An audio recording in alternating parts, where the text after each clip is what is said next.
आज आपण कोकणातील एक प्रसिद्ध रेसिपी आंबोळी बनवणार आहोत।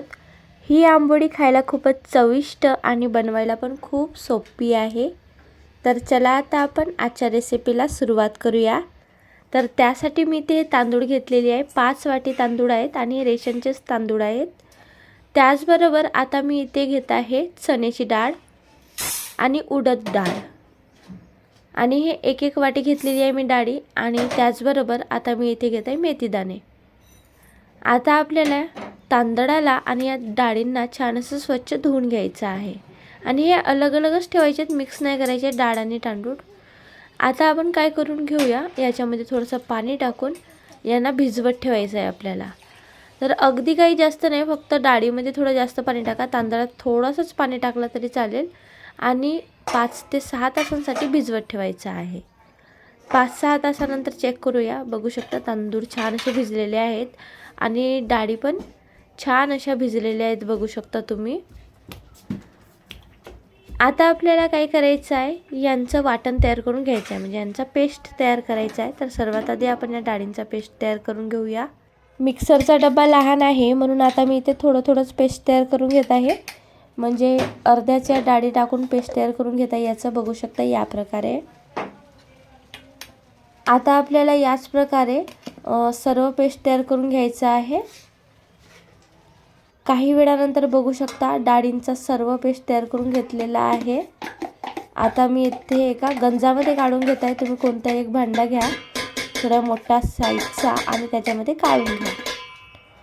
आता याच मिक्सरच्या डब्यामध्ये आपण हे तांदूळ पण बारीक करून घेऊया। आपल्याला हा जो पेस्ट आहे तो मिक्सच करायचा आहे, म्हणून एकाच भांड्यामध्ये पेस्ट तयार केला तरी चालेल। तर बघू शकता आता आपण या प्रकारे हा तांदळाचा सुद्धा पेस्ट तयार करून घेतलेला आहे, हा पण आपण इथेच टाकून घेऊया। सर्व तांदळाचा पेस्ट तयार करून घेतलेला आहे आणि इथे टाकून घेतलेला आहे। आता आपण याला छान असं मिक्स करून घेऊया, छान असं फिरवून घ्यायचं आहे, छान मिक्स करून घ्यायचं आहे। बघू शकता छान असं मिक्स झालं पाहिजे डाळींचं आणि तांदळाचं पेस्ट। आणि त्यानंतर आता आपण याच्यामध्ये चवीनुसार मीठ टाकून घेऊया। तर मी इथे साधारणतः 1 ते 1.5 चम्मच मीठ टाकत आहे, कारण तांदूळ जास्त होते। तर आता छान असं मिक्स करून घेऊया। छान असं मिक्स करून घेतल्यानंतर आता आपल्याला काय करायचं आहे, याला झाकून ठेवायचं आहे। तर आता आपण याला झाकून ठेवूया ओव्हरनाईटसाठी, म्हणजे 7 ते 8 तासांसाठी आपल्याला याला झाकून ठेवायचं आहे।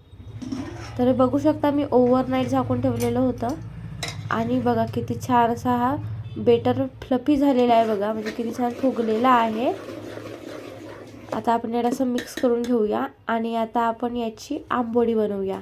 तर ताव्याला मी थोडंसं तेल लावलेली होती, आता आपण अजून तेल थोडंसं लावून घेऊया आणि या ताव्याला छान असं गरम होऊ देऊया। तर बघू शकता तवा छान गरम झालेला आहे आणि फुल गॅसवरच आपल्याला हा आंबोळीचा बेटर तव्यावर टाकायचा आहे आणि याला जास्त पसरवायचं नाही आहे, फक्त 1-2दा असं चम्मच फिरवून घ्यायचं आहे आणि जाडच ठेवायचं आहे।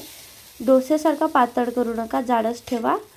आणि त्यानंतर फुल गॅसवरच आता आपल्याला झाकायचं आहे याला आणि झाकल्यानंतर गॅस स्लो करायची आहे आणि स्लो गॅसवर साधारणतः 1 ते 1.5 मिनिटं शिजू द्यायचं आहे आणि पलटवून घ्यायची आहे।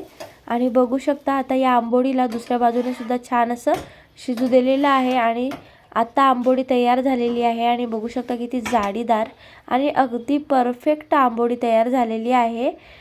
आता मी इथे 3-4 आंबोळ्या तयार करून घेतलेल्या आणि एका प्लेटमध्ये काढून घेतलेली आहे आणि बघू शकता किती छान असं फ्लफी झालेलं आहे, बघा अगदी ब्रेड कसा असतो, म्हणजे जो पाव असतो पावासारखं झालेला आहे, अगदी फ्लफी आणि सॉफ्ट झालेले आहेत, बघू शकता तुम्ही। मी इथे ही शेंगदाण्याची चटणी आणि सॉस ठेवलेली आहे। तुम्ही हे आंबोळी कशासोबत सुद्धा खाऊ शकता, म्हणजे कोणत्याही कालवणासोबत खाऊ शकता, जसं कोकणामध्ये मच्छीच्या कालवणासोबत खाल्ले जाते आणि खूपच चविष्ट लागते।